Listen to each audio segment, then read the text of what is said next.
Today, to give you a more robust understanding of psychodynamic theory, we're going to discuss psychoanalytic theory, which comes from Sigmund Freud. Now, I want you to be very clear about this. Psychodynamic theory is not the same as psychoanalytic theory. Instead, some of the foundational beliefs that help comprise psychodynamic theory come from Freud's psychoanalytics. So just so you get a more three-dimensional understanding of how psychodynamics works, I think it's important for you to understand what the theory is rooted in. And also because a lot of people mention Freud's psychoanalytics in a variety of different contexts. I'm sure if you've taken a psychology or a sociology class before, you've probably heard of Freud and his psychoanalytic theory. So psychoanalysis is developed by Sigmund Freud. And it helps explain behavior in terms of human psychosexual development. So from birth, sexual development happens in different stages. Each stage focuses on a different part of the body. So there's the oral stage, and then there's the stage that deals more with puberty or the phallic stage. And in this lecture, we're going to be briefly discussing each of the stages that Freud covers in his psychoanalytics. So it's going to be important for you to distinguish on the midterm exam between these different stages that we cover in today's notes. So what Freud argues basically is that when human adults develop different neuroses, many of these neuroses may be rooted in childhood sexuality. So if they developed a problem or they were stunted at a certain stage in their psychosexual development as a child, then we're going to see the repercussions or implications of this well into adulthood. So having said all that, and I should also say that there are a number of different criticisms of psychoanalysis, especially among feminist thinkers. So I'm not advocating psychoanalysis. I just think it's important for you to have a nuts and bolts understanding of how psychoanalysis works. So the first stage is the oral stage. And the oral stage happens from the birth of the baby up until the age of 1. And in the first few months of the baby's life, the baby likes to stick things in its mouth and suck on things, both as a form of nourishment, like sucking the mother's nipple to get nourishment, and also as a form of pleasure. So I'm sure that you see that when babies freak out and cry, one of the first things that a caregiver might do is stick a pacifier in the baby's mouth to make the baby chill out. And I'm going to admit something a little bit embarrassing here, but it proves the point.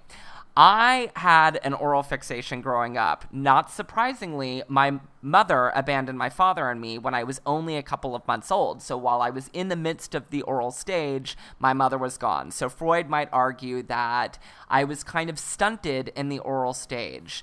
And I ended up sucking my thumb until I was 30 years old.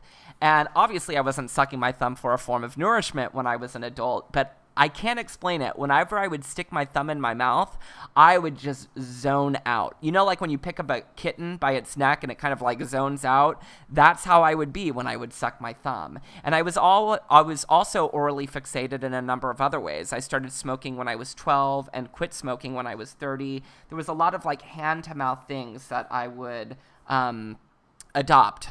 I would adopt those behaviors. So the second part of the oral stage is when the baby begins to grow its teeth. And this leads to biting. So when the baby begins to bite the mother's nipple, if the child is being breastfed, the mom might begin to draw away or push the child away. And this is when the baby, according to Freud, realizes that the mother is a separate being. Because, you know, the baby, when it's inside the mother's tummy, it can hear the mother's heartbeat. That's why a lot of times the baby feels very at peace when it's brought against the mother's chest and it hears the heartbeat. But when the mom starts pushing the child away, it's this first perception that, hey, Mom's heartbeat is not a part of my body. The next stage is the anal stage, and the anal stage takes place from 1 to 3, and this is when parents are typically trying to potty train their children. So the child begins to gain some control over his or her sphincter muscles and is aware of sensation and bowel movements. And the child can either be anal expulsive or anal compulsive. Anal expulsive behavior leads to messy, wasteful, and disorderly adults. So if you have a roommate who never cleans up after himself or herself and is just all around very messy, Freud might argue that this was probably an anal expulsive child. Conversely, anal compulsive referred to people who are compulsively clean and orderly, somebody who we might mention or might describe as an anal retentive individual. The next stage takes place between the ages of 3 and 6, and this is known as the phallic stage. And the phallic stage is different for boys and girls. When the phallic stage happens with a boy, it's called the Oedipal stage, or the Oedipus complex, and when it happens to women, it's known as the Electra stage, or the Electra complex, and we'll discuss both in a bit of detail. So from the ages of 3 to 6, we'll begin with boys. Boys become aware of their penis, and they want to compare their genitalia with other people's genitals. So once a boy becomes aware of his penis, he may be at the supermarket with his mom and look at the cashier and say, "I have a penis. What do you have?" Or, kids around this age love to play doctor. "I'll show you mine if you show me yours." Or, yeah. So what they also learn, because they want to compare genitalia, is that showing genitals is excessive and improper. So you'll remember from the social construction theory lecture that we did first in this class that this is right around the time of primary socialization, when they learn that they should be modest, that they should feel shame for their nude bodies, and they should put clothes on. Basically, they're learning that showing genitals is excessive and not correct.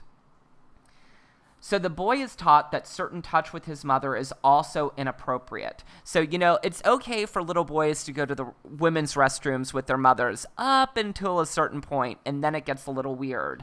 Also, there are a number of sitcoms, like the most recent one that I could think of